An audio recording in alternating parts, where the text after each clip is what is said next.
headliner.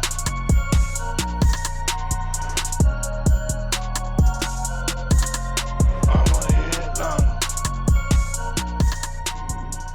Yo, what is going on, Headliner Nation? Kyle back with the Fantasy Headliners.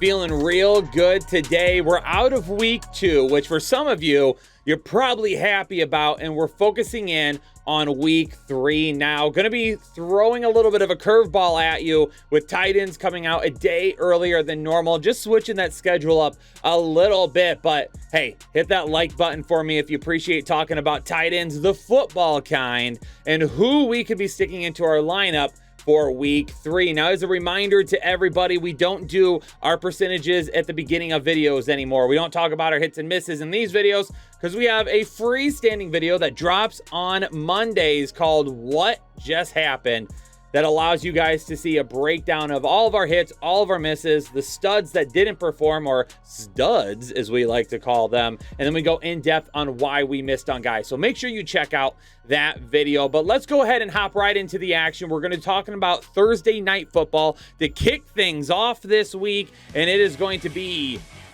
Pittsburgh and Cleveland renewing a rivalry here on Thursday night football. I mean, here's the thing about Pat Freiermuth.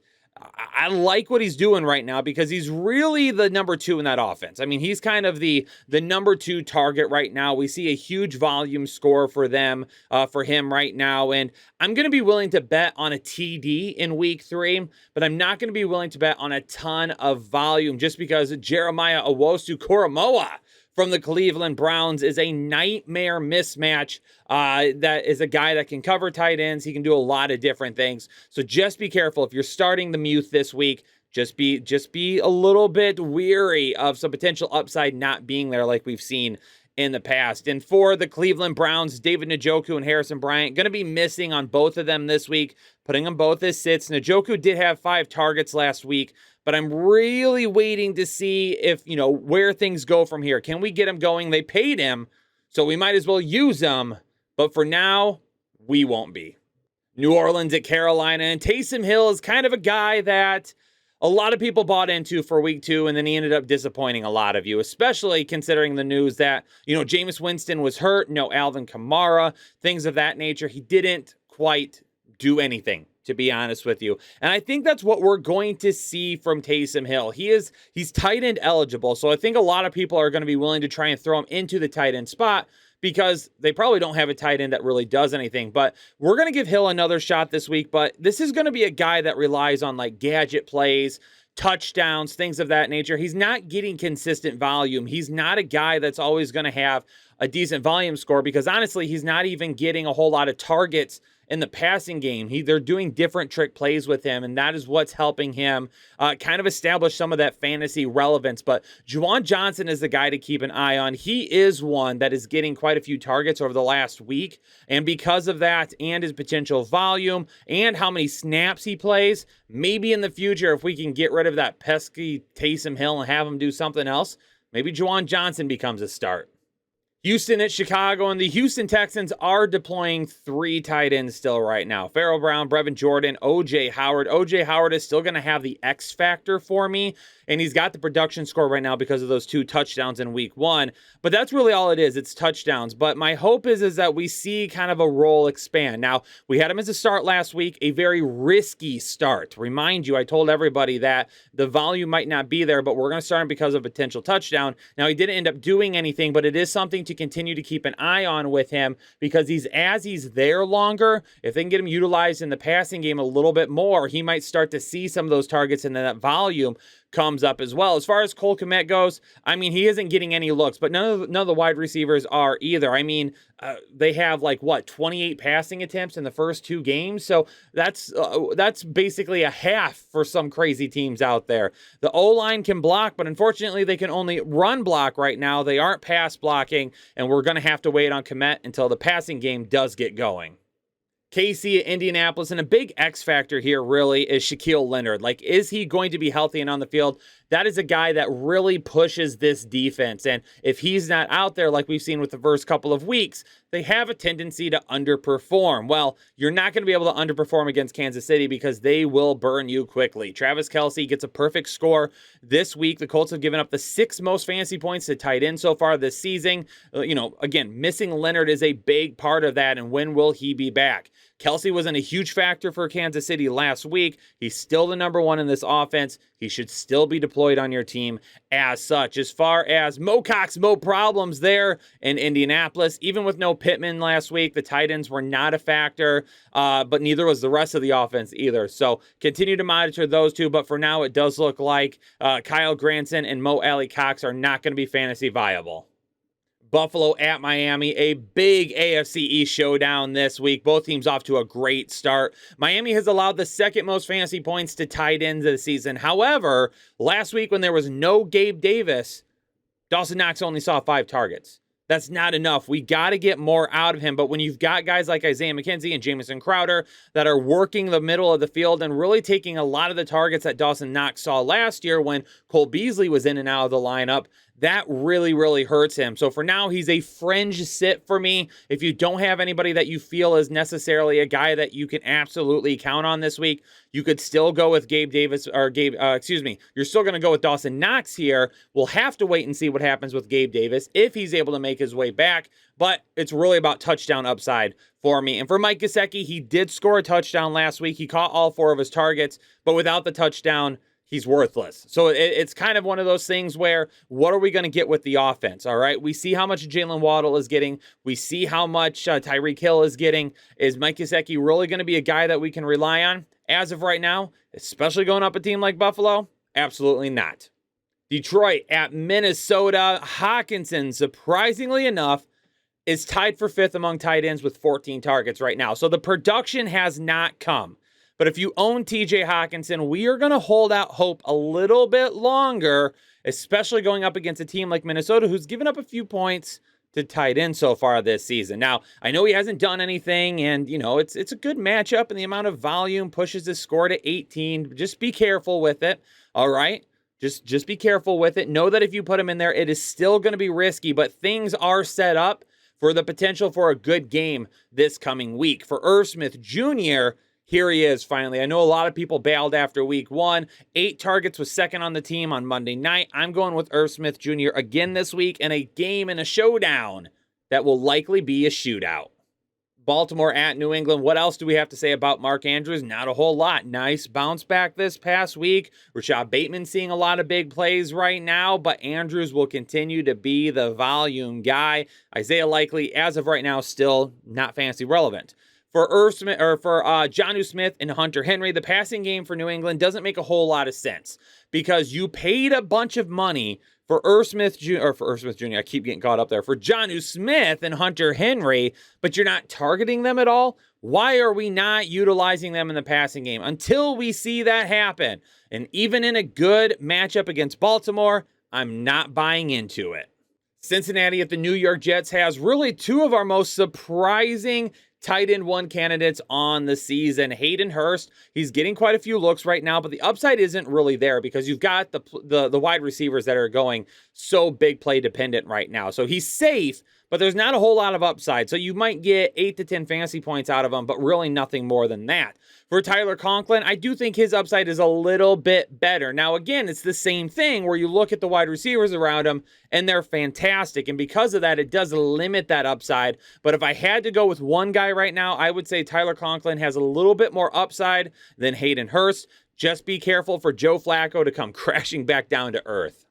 Las Vegas at Tennessee. Adams last week, he wasn't great. He lost a few targets. I expect us to see him bounce back. Hunter Renfro's the one with 2 late fumbles that I could see possibly lose some targets this week. Waller is going to make an impact, and because of that, he is going to be my prize picks prop of the week. We are going to take the over of 50.5 receiving yards over on Prize Picks. If you don't have a Prize Picks account, make sure you download the app, go over to their website, create a free account using code word headliners. They are going to match your deposit all the way up to $100. So make sure you do that if you want to play along with us on Prize Picks. As far as Austin Hooper goes, Las Vegas has given up a ton of fantasy points to tight ends over the first couple of weeks, but this Tennessee offense is really a mess, and Austin Hooper is not a guy that we're banking on. Philadelphia at Washington. And for Philadelphia, the targets are spread out all over the place. But Goddard's kind of the one guy that remains consistent. And even if he's not getting any touchdowns, and maybe he doesn't, he's got a very high floor because this is a guy that is going to see anywhere between 6 to 9 targets per game. And again, maybe he's not scoring for you, but that's more than enough to give you probably right around 10 or so fantasy points a week, which sometimes at the tight end position, we just need to be safe. For Logan Thomas, he's a high-risk start for me. He's getting the production right now, but so are 3 other wide receivers. And how long does Carson Wentz hold on for? Is this just a hot start? Does he start to slowly come back down? You know, what's going on with that offense right now is looking really, really good. Carson Wentz looking to be his former self. So I have some concerns if this offense were to falter. But for now, again, even though we've got a lot of weapons there and maybe the touchdown upside isn't great for Logan Thomas and maybe the volume upside isn't great for Logan Thomas, the floor should still be pretty decent right now. It has been a long time since I have said this, but Evan Engram has worked his way in to being a start this week. 8 targets last week, tops on the team. He caught 7 of them. This is a decent matchup as well, so it could end up leading to the same type of volume. Now, as we know with Evan Engram, if he has a good game, he's likely to let us down the week after. So I wouldn't be surprised if Engram comes out and does nothing this week. So be very, very careful if you feel like you need to start Evan Engram. For Gerald Everett, I'm not worried about starting him at all. He has been big on this offense, especially with no Keenan Allen this past week. His opportunity is big. Going to keep an eye on Allen's status throughout the week, but Gerald Everett is a guy that is absolutely a must start at your tight end position. But just like with any other tight end, it could go from 0 to 60 all the way back down to 0 like that. The LA Rams at the Arizona Cardinals are going to bring my Manscaped must-watch matchup of the week. Make sure you head over to manscaped.com. Use code word headliners at checkout. You're going to save 20% off your entire purchase, and you're going to get free shipping. So manscaped.com. Use that code word headliners. And this is going to be my Manscaped must-watch matchup because this is really a great matchup for both teams. Now, Zach Ertz could end up having a little bit of a tougher time. It really depends on what they do with Jalen Ramsey and if they match him up against Zach Ertz or if they try to get him in on Brown a little bit or where do they put him at. If he spends a majority of his time on Ertz, that could end up causing some issues. But, I mean, his production and his volume is there. Got a touchdown in week 1, turned around last week and saw a lot more of the volume. Now he's not nearly as banged up as he was. As far as Tyler Higbee goes, the volume is absolutely there. Absolutely there. Both of them are currently producing at a high level. Tyler Higbee without Van Jefferson coming back still right now at this point. Him and Allen Robinson are kind of vying for that number 2 target. And as of right now, Higbee is winning. Atlanta at Seattle. I mean, for Kyle Pitts, I know people are upset with Kyle Pitts, and I'm going to do a film breakdown before this weekend to kind of show you all what I'm seeing on tape there. He's the top option in this offense still right now, and the production hasn't been there, but he's still seeing the volume, and this has the potential for a really good matchup. Now, if he doesn't produce this week, then we have problems. If you're worried about him, don't start him, but if you own him, you're probably going to put him out there again because it makes no sense for you to try and drop him. Don't do that yet. Don't do that.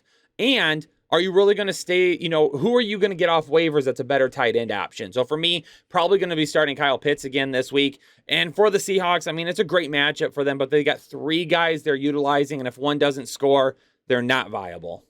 Green Bay at Tampa Bay. All the wide receivers for Green Bay appear to be back on the field, healthy, looking good. Big Bobby Tonyan, only 2 targets last week. He's back to being a sit for me.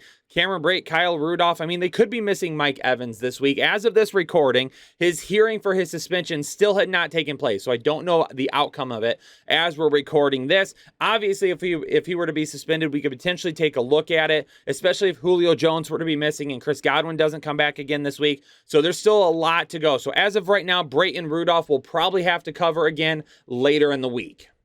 San Francisco and Denver, and Trey Lance against Russell Wilson was a matchup that was just going to be so exciting to watch. And unfortunately, Trey Lance goes down with his injury, and Russell Wilson just hasn't looked great in his new offense as of yet. For George Kittle and Albert, are you okay? George Kittle, Denver has allowed the 3rd most fantasy points to tight end. George Kittle shows as a sit here right now for the main sole reason that he hasn't played a game yet. Number one, we don't know the status of his availability this week. And number two, the production and the volume scores are not there because he hasn't done anything as of yet. If he plays this week, you start him. Just cover what's up on the screen there. Just cover it up. If he starts, he's in your lineup. As far as Albert, are you okay? San Francisco has allowed the fewest points to tight end. I don't love this matchup nearly as much. I would stay away from Albert. Are you okay this week? You might be able to drop him now, but we also don't know about Jerry Jeudy yet. If we do find out that Jeudy is going to be playing this week, which it sounds like he probably has a pretty good shot, Albert, are you okay? Probably heads to waivers for us. Final matchup of the week on Monday Night Football. The beat-up Dallas Cowboys go into the surprising 2-0 New York Giants. Now, Dalton Schultz does have a PCL injury, but it's not deemed to be significant. So as of right now, there is still a chance that he could play this week, but we don't know how much. Or will he be on a snap count? Or will they just play it safe with him? All those things are still to come, so keep an eye on it throughout the week. He's a high-risk start now with the injury, but he's still a guy that's going to see quite a bit of targets in this offense. And for Daniel Bellinger, for me, 1 target last week, 1 touchdown, not nearly enough for us to throw him into our lineup as of yet. But Headliner Nation, there you go. Appreciate you all tuning into this video. Hopefully you have a great week. Got lots of more content to come, so make sure you hit the like button. You subscribe down below so you continue to catch it all throughout the week. And I give just 100% reassurance to you all that if your team is not doing well right now, don't freak out. Don't freak out. Don't freak out. Lots of football to go, and we're going to help you get there. Work the waiver wire, listen to what we've got for you, and together we're going to take a lot of people. We're going to take a lot of people with us. We're all going to championships this year, ladies and gentlemen. I promise you that. Hopefully you all have a great rest of the day. Peace out, stay safe, and stay healthy, and I'll catch you all on the next episode of the Fantasy Headliners.